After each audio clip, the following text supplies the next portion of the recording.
Hi guys, this is Simon with Trade and Perform Coaching doing the trade review for the 21st of October. It's been a little while since I've done a trade review, and part of the reason for that is just unlike other services, my primary objective is to pull money out of the market that I'm constantly trading for myself, and that this is done. The purpose of the trade reviews and the purpose of the live market preview is to help others bring others up to speed on how a professional prepares for the day and how I look at the market and how I approach the market. But I don't make my living off of doing either the one-on-one coaching or the live market preview, right? It's kind of a side deal. And outside of my commitment to doing the live market preview every morning and my commitment to my one-on-one coaching clients, I don't have a commitment to doing the trade review every day. And pulling money out of the market can be an exhausting adventure, to say the least. But that being said, it has slowed down just a tad the last couple days, and that's going to let me pick back up the trades. So this morning we had a couple of issues come into the day. We had Apple's earnings, which were very good. We had apparently an ECB had taken some action in the bond markets, which was really goosing the market from about 5 a.m. Central Time right up until the open, right? And I was actually quite unclear as to what had been going on. Um, I had a couple issues with this morning. First of all, we had accelerated quite a bit off the low way back at 1813, right? We were opening up at 1910. That was a full 100 points off the lows.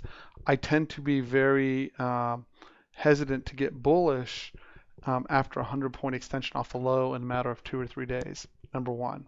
The next concern was with the gap. You still had to respect the fact that the gap could obviously possibly open drive higher or trend day up, right?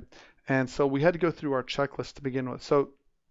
Before we go through the checklist of whether we were going to have an open drive higher or whether we're going to have strength or weakness, right? The first thing that I determined is usually in the morning I have a very strong sense as to whether the market's going to go into balance, is due to pull back to the downside, or is going to accelerate to the upside. And I didn't have that sense this morning. And so as a trader, I'm not afraid to stand out and say, hey, stand up and say, hey, I just don't know what's going to happen. And I'm going to have to see the price action at the open. And that I'm probably going to be, my best call of the day was, I don't know what's going to happen, and I'm going to be hesitant to do anything within the first hour because I want to watch and see what the market does. Okay, now, if I were desperate to get a trade, right, you got to remember I'm coming off probably what was the best week of the year for us last week. Okay, so if I were desperate to get a trade, I would just force my hand and either said, well, it's short off the open, push lower, or flipped a coin and said, we're still going higher, go long. I didn't have either one of those available to me in terms of either one available to me. I didn't have to make that call because I could just simply be direct with my clients and the members in the room and say, hey, I don't know which way it's going to go. There's no need to force our hands. The market will reveal itself to us in due time. And let's be patient. Let's see how the first hour plays out. We have econ at 9 a.m. And so that's exactly what we did. So what was the net result of doing something like that? Well, what that saved us, first of all, if you look on a 3-minute time chart or lower, you'll see that there was a lot of whippiness going back and forth, and particularly in the NASDAQ. Let me show you what that looked like here. Let's get rid of a few things on this chart here. Go. Okay, so you'll see particularly in the NASDAQ, there was quite a bit of wavering back and forth right out of the gate. And I didn't want to get caught short or long in this. You realize this is essentially is a 10-point whips going back and forth over a period of 5, 10, 15, 20, 25, 30 minutes. But you'll notice right after the econ came out, those whips became very, very subdued, and the lack of rotation began very quickly. So one of the keys that we look for on open drive higher is whether we're able to attain half gap, which was approximately here, or gap fill. If you're unable to even hit half gap, that's a very strong sign of a strong market. And the first thing that tells me to do, even if I don't get long, is to not fight it, not get short, right? At least, because my number one objective is what? Protection of capital. Protection of capital lets me live to trade another day. So that being said, protection of capital, was my number one objective. I did not short in the morning. It saved me a significant amount of grief. The second clue that we had that we were in a possible trend day up while we did not have an open drive higher was the almost immediate lack of rotation that you see in here was very key for us. And again, we did not fight it. I would have liked to have said, obviously in hindsight, hey guys, everyone should go long. But I didn't do that either. Remember, again, our plan was to sit out for the first half hour. The other area that was very important is that, and you'll see especially in the NQ, but also in the ES, we had these large swaths of area that were, these blue areas indicate areas where were poorly auctioned, right?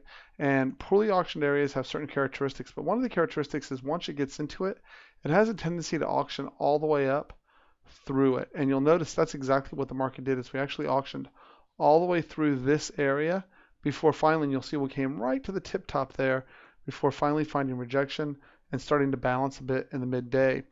The other thing that you'll notice that's very important on the charts is that each of the zones actually held perfectly. One of the rules that we have in the zones is that if the zone does not pay you a 2-point profit within a 25-minute time span, then it is time to move on. So I want to, and I'm not going to cover this gray area. I'll save a little bit for the members. But if you'll notice, we came into this area and we had 5, 10, 15, 20, 25 minutes. Now, you might ask, well, wow, Simon, that's great. It went sideways for 25 minutes. But if you think about it from a trading perspective, what do you want when you're taking a trade?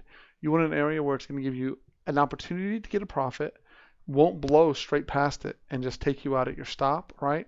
And will give you an opportunity to assess the situation. And 25 minutes is more than enough opportunity to assess the situation. So even in a straight up market, the zone did exactly its job. And then you'll see again, it did at each of these locations. It gave a small rotation lower here, but even if you didn't take the small rotation lower, this is 5, 10, 15, 20, 25, 30 minutes, right? Again, plenty of time to cover flat or with just a very small minor loss. And that's if you were shorting. You have to remember the call of the day was no shorts, right? And then finally, we had the exact same situation here. And then finally, as we creeped all the way up, as we kept grinding, right, we finally got to this 1936, 1938. I posted this, was a high odds reversal location that we had. And you can see we came into it again. We still had a, essentially we were not looking to short, but even with that, you can see we came right to 1936 and a quarter. We rotated down out of this zone actually from 1936 all the way down to 1931. So it gave a 5-point rotation lower. And ultimately, this actually set up a scalp trade back to the upside for the close to have a strong close and a strong finish. But you'll notice these orange zones, right, that I mark off at the beginning of the day are the red zones. Those are the areas where my less aggressive traders would focus on to take contra trades, right? And even where my more aggressive traders are going to try to push larger trades on days when we're having two-sided markets. That's not what we're having these last couple of days, right? Also, one of the big issues that I'm trying to address with my traders is this issue of boom bust trade. It's what I would consider actually an epidemic in futures trading on the retail side, right? Where traders will make a ton of money one week, lose it all the next week. And I promise you, there was a lot of traders who made a ton of money on the short side last week, and they've given it all back on Friday, Monday, and Tuesday. They've given it all back, and maybe even some of them are deeper in the hole than where they started a week ago. Okay, and that is truly, truly just psychologically devastating. Whether you're boom busting on a day time frame, a weekly time frame, a monthly time frame, or quarter over quarter, right? The majority of retail futures traders fail, and it's my goal to help at least move and help educate traders towards minimizing and technically, I guess I'm trying to eliminate that boom bust process. Is what I'm trying to do. And so, what's the way that what's the key coaching cue here that I would take away from all of this? And it's actually not that the zones were great. The zones were great. Look, every one of the zones held and gave you 25 minutes to get an opportunity to get a trade lower. The checklist for whether we're having an open drive higher or not, or the possibility of a strong market, right? The half gap, the gap fill, the lack of counter rotation, that worked perfectly. But you know, the number one thing was looking at the market and going, I just don't understand exactly what's going on here or how strong this is, and I'm not going to step in front of this freight train until I can see it. If it rolls over to the downside, right, there'll be more than plenty of opportunity to catch a counter rotation back up for a shot to the short side. But if it keeps rolling, the one thing I don't want to do is take a huge drawdown on a day like today after I've had such a winning trade. So I guess the lesson there is that part of the reason why I'm consistently successful is because when I don't recognize the environment, I stop trading. So that leads to a natural question. What leads a person to be able to get to the point where they can recognize that this environment's not natural? First of all, you consistently document your trades both psychologically, from an emotional standpoint, and physically, right? What are your entries, your exits, and your stops? You write down what it is your actual edge on your actual business plan, right? Not only do you write down your edge and you verify that you have your edge, in other words, my edge are those zone locations. I know that I have a very good chance of getting a counter rotation out of those zones when I combine those with the appropriate rotation size, which in this market, as fast as it's alters very, very quickly, right? But when I get the rotation size, have the correct rotation size and the correct structure, and then also identifying the poorly auctioned areas.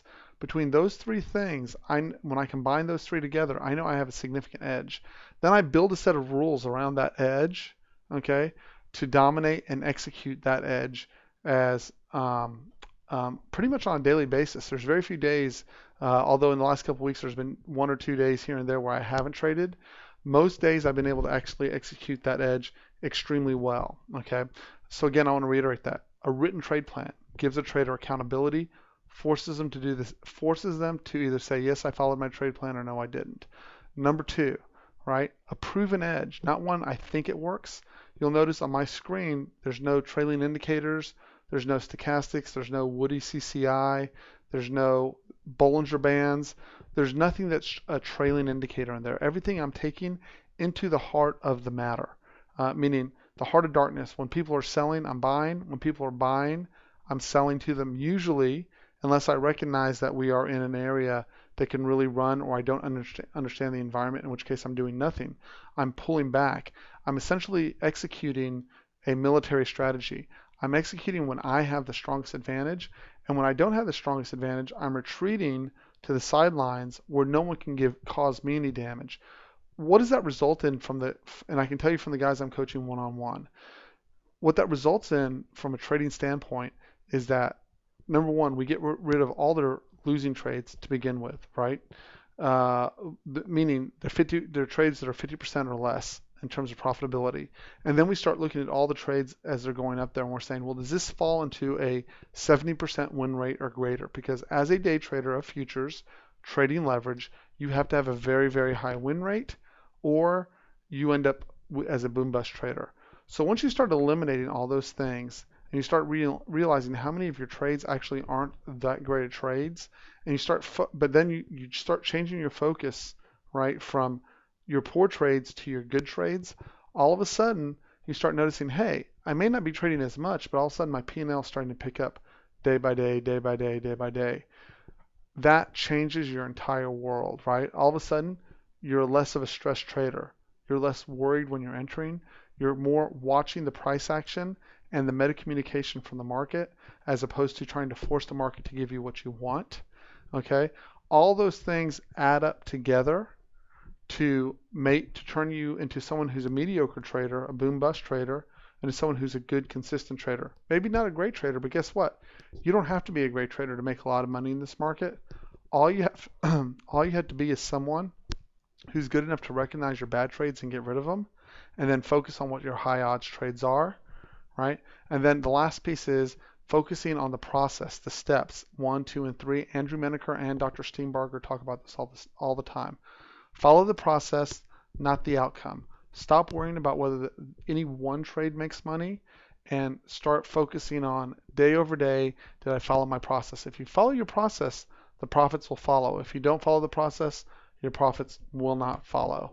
Okay, so at any rate, that's the coaching session for tonight. My name is Simon. I'm with Trade and Perform Coaching. I hope this helps some of you out there. I hope all of y'all are doing well. This is not an easy market, okay? And I'm not sure whether the volatility will continue, or we're going to go back to pre-September type of environment where we were more grindy and just kind of grinding up. We'll know more in the next couple of days.